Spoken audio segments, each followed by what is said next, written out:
Les gauchistes ont commencé à réagir à la mort de Shemseddine ainsi que le lynchage de Samara, donc les deux collégiens qui se sont fait défoncer à la sortie de leur école. Et vous allez voir que je crois qu'il n'y a pas assez de mots dans la langue française pour qualifier ce que vous allez écouter.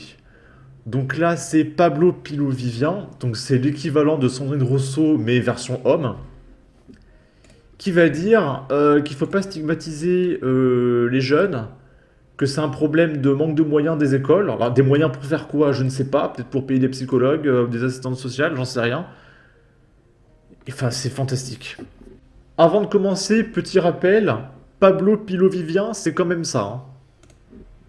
Voisin brûle, bien de sûr que tu 50%, l'accueilles. de 100% mes impôts, j'accepterais. Mais tu ne peux pas si c'est pour accueillir si c'est pour accueillir toute la toute la France misère dans du ta monde, maison. comme vous dites. Moi, je comprends pas où est le problème, en fait. Vraiment. Genre, aujourd'hui, on a un très clair problème avec, moi, je ne comprends pas, en fait, comment les gens qui disent, on ne veut accueillir personne, on peut pas. Non, mais Comment on fait pour accueillir gagner personne, mais ça veut dire pas de frontières. Moi, je suis pour qu'on ait des alors, elles sont où, les frontières? En fait, on contrôle qui rentre, mais on laisse rentrer tout le monde. Mais on Voilà, il faut accueillir tout le monde, selon Pablo Pilovivien. Tout le monde, les 8 milliards d'êtres humains, ils doivent tous venir en France sans aucune limite, on supprime toutes les frontières. Voilà, vous savez qui est Pablo Pilovivien, on va pouvoir commencer. Je mets les filtres anti-droit d'auteur. D'abord, moi, je voudrais avoir une pensée pour la famille la famille et les proches de tous les gens que Shemseddine, vous avez notamment. cités, exactement, Shemseddine, mais y compris Samara, y compris les jeunes de Crépol, en fait, qui vivent toujours leur deuil, et ça doit être particulièrement compliqué. Comment tu peux avoir une pensée pour eux et en même temps militer pour une suppression totale de toutes les frontières et accueillir absolument tous les habitants de la Terre? Ça n'a aucun sens. Parce que tu participes à ce massacre. Et en tant que participant, tu dis « Ah, bah c'est dommage quand même, ça n'a aucun sens. » Ça, c'est pas la première chose. La deuxième chose, c'est que vous posez la question de que faire, et immédiatement, Charles rentre en fait dans une explication à grand renfort de on sait pas trop de quoi. Donc Charles, c'est le mec à droite. D'accord? De son expérience. De son expérience, d'avocat. effectivement, de son expérience, de sa petite expérience Et de ce que chacun d'avocat. constate en sortant de Et chez que, soi. non mais bon. oui, non mais justement, moi ce que je constate aussi, c'est que c'est intéressant que vous ayez rappelé le précédent de Crépol. On pourrait situer comme ça toute une série de faits divers particulièrement dramatiques sur lesquels immédiatement Des faits divers, hein. Alors, les gens qui meurent, c'est des faits divers. Je tiens à rappeler que j'ai une playlist qui s'appelle la liste des victimes en France. Parce que personne n'en parle, mais cette semaine, il y a quand même eu Shannon, 13 ans, qui est morte. Tout le monde s'en branle. Mais vraiment, je suis le seul à en avoir parlé. Alexandra, Claude, personne n'en parle. Alice, qui s'est fait écraser par un Naël. Personne n'en parle, à part moi. Bizarrement, pour Samara et Shemseddine, tout le monde en parle. J'aimerais bien qu'on parle aussi de Alice, qui s'est fait écraser par un Naël.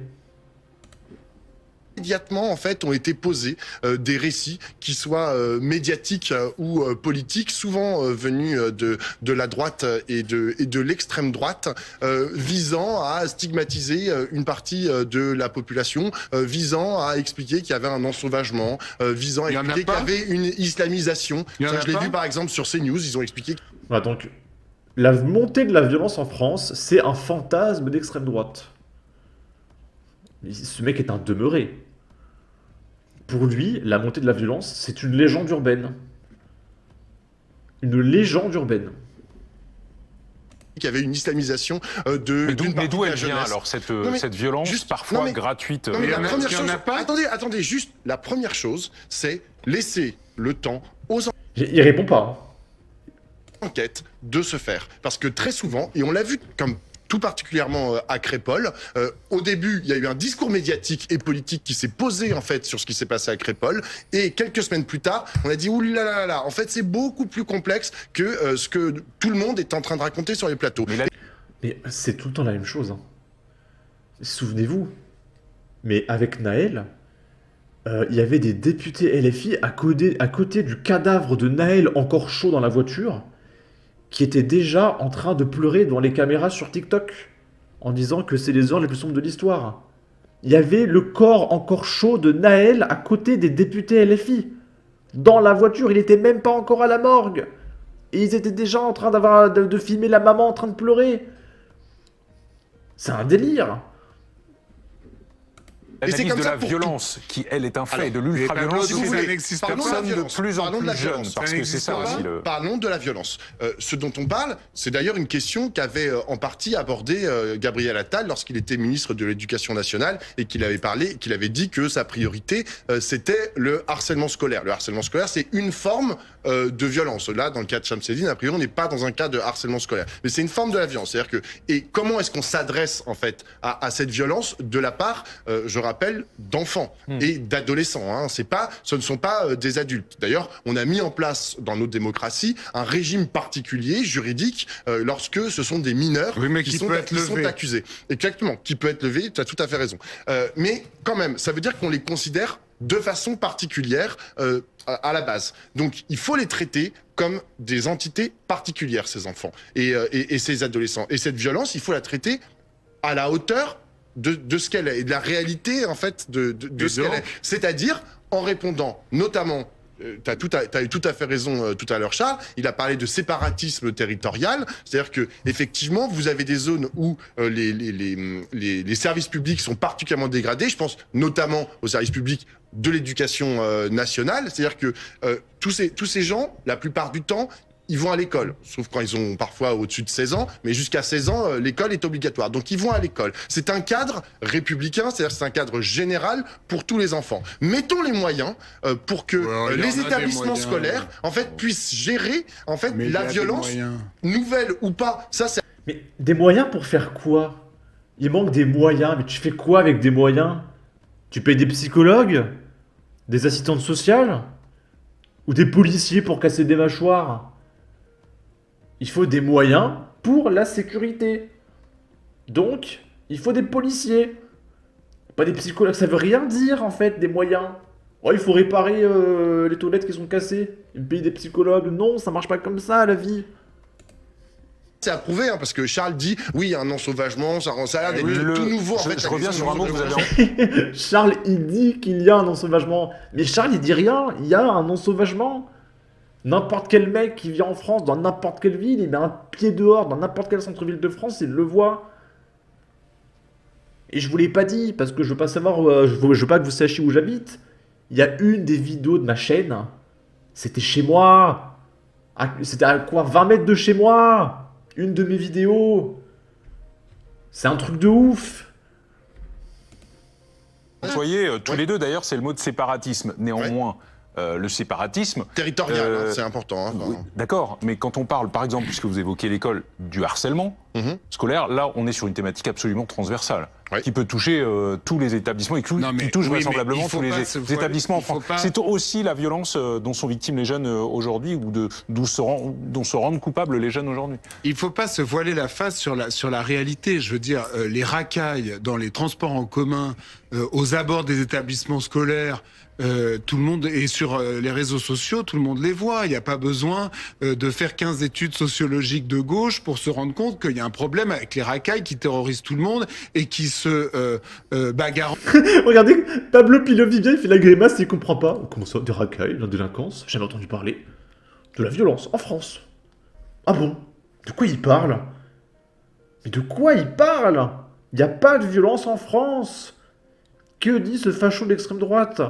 Il est à côté de la plaque, hein. Oh là là. Ça se voit qu'il a pas fait 15 ans d'études sociologiques de gauche, hein. Je vais lui expliquer, attendez. Entre elles, jusqu'à parfois en laisser un sur le bitume. Faut quand même arriver à dire les choses comme elles sont. Moi, je pense qu'il faut aussi sanctionner les parents.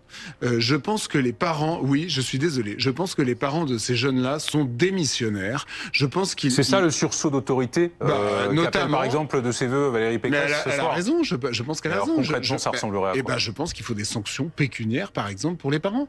Je pense, par exemple, qu'un père qui abandonne sa femme et ses 7 enfants pour retourner dans son pays d'origine, comme, excusez-moi de vous dire, ça existe dans de très nombreux cas, je pense que cette personne-là doit être sanctionnée financièrement si ses enfants font n'importe quoi. Vous vous éloignez de la délinquance non, je m'éloigne pas du tout. Des jeunes. Alors, non, on est responsable, d'ailleurs, les parents... Non. Il y a des parents Et il y a des enfants qui tuent des gens. Tu punis les parents. Ça paraît si surréaliste que ça. Bon, moi, les gauchistes trouvent ça surréaliste de punir les parents des criminels enfants. Moi, je suis d'accord. J'irais même plus loin, on expulse toute la famille du pays. Sans déconner, hein.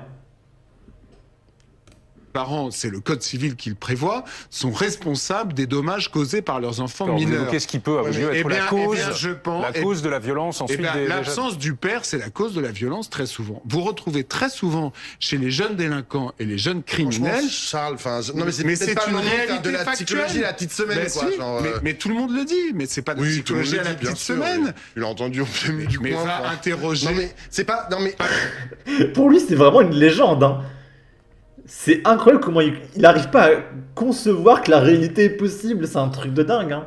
Excuse-moi de te dire que tu es peut-être un peu moins directement expérimenté du sujet que moi. Tu parles en tant qu'avocat pénaliste et tu as tout à fait le droit de le faire. Dans les cours d'assises des mineurs, en tant que sociologue, parle aux juges, parle aux experts. En tant que sociologue. Bah oui, Pablo Pilovivien, il s'y connaît mieux quand même, il est sociologue. Sachant que sociologue, vraiment, tu n'apprends rien, tu finis au McDo, hein. Ou journaliste chez Mediapart. T'as vraiment, mais... Le mec se croit au-dessus parce qu'il est sociologue, quoi. Je vous l'ai dit, hein, c'est le Sandrine Rousseau masculin. Psychologue parle aux encadrants des fameux centres éducatifs fermés, aux éducateurs, aux conseillers d'insertion et de probation de ces pauvres jeunes qui se retrouvent au NIOUF avant même d'avoir fêté leurs 18 ans. Tu verras que l'absence du père est une... Peut-être vais-je vous rassembler. Ok. Vous verrez en commentaire et en description que notre cher Pablo Pilovivien, il a sa propre playlist, hein. Donc vous verrez toutes les dingueries qu'il dit constamment. Ce mec est fantastique. J'ai la flemme de lire les gens qui disent qu'il est débile, parce que ça se voit en fait. D'abord, moi je voudrais avoir... je voulais juste vous montrer, avant de vous quitter, Mathilde Panot. Donc qui dit, à 19h32, vendredi, donc c'est-à-dire que tu as 2 enfants, dont un qui s'est fait... il est mort en fait. L'autre qui est hospitalisé, qui est allé dans le coma, qui a fait une hémorragie cérébrale. Et tu as Mathilde Panot qui fait une vidéo pour dire que Gérard Depardieu, il est très très méchant, qu'elle apporte son soutien à Yana Nakamura et que l'extrême droite, c'est très très méchant. Voilà.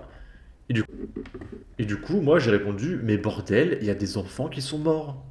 On s'en fout de Depardieu. 2 gamins se font lyncher. L'un est mort, l'autre dans le coma. La France est bouleversée et Mathilde Panot nous parle de Aya Nakamura. La France insoumise ne comprend pas ce que vivent les Français. Mais c'est... Sans déconner, hein. C'est écœurant. En fait, je pense qu'ils en ont strictement rien à péter, hein. Mais vraiment. C'est-à-dire que parler d'enfants morts, vu que ça ne leur apporte pas d'électorat, ils en ont mais strictement rien à péter. Alors que défendre Aya Nakamura, ça apporte de l'électorat. C'est la seule raison que je vois. Parce qu'il faut être un psychopathe pour en avoir absolument aucune émotion et s'en battre les steaks à ce point-là. Parce que vraiment, ils n'en ont mais rien à péter, quoi. C'est chaud. C'est abusé. Bon. En tout cas, n'hésitez pas à donner votre avis, votre opinion, à partager, liker, commenter. Ça aidera au référencement de la vidéo sur YouTube. Abonnez-vous, suivez-moi sur Twitter.